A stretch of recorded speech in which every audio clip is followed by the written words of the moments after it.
tambay sa classroom. Ginagamit kapag kailangan, binabaliwala kapag hindi na.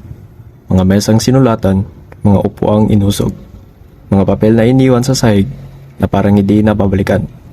Tahimik ang silid, pero malinaw ang mensahe.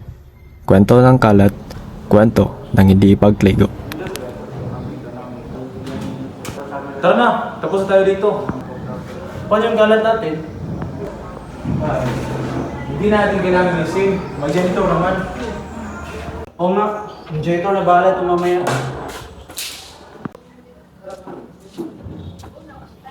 Importante makalabas yung na mabilis. Sanhi, kakulangan sa disiplina, kaginawaan kaysa tamang gawain. Walang nagmamalasakit sa bakanting sahig. Bakit lagi na lang ganito? Bawat lamisa, bawat upuan, ang kalat. Kung basta-basta na lang alis sa mga tao dito, sino maglilinis?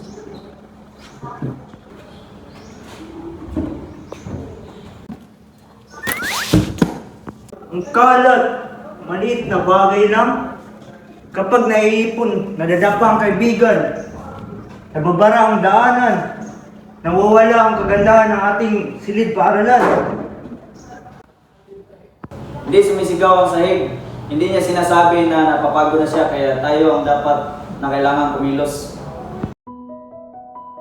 Bawat papel na pinupulot, sa bawat upuang inayos, may unti-unting pagbabago.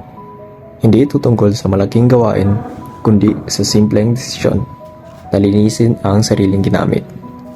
Tahimik ang classroom, pero sa kilos nagsasalita ang disiplina. Unti-unting luminis ang classroom kasabay ng paglinaw ng responsibilidad. Tama yan, students. Simulan natin sa maliit na hakbang. Gumamit tayo ng tamang lalagyan, linisin natin pagkatapos natin gamitin. Konting disiplina lang, malaking pagbabago.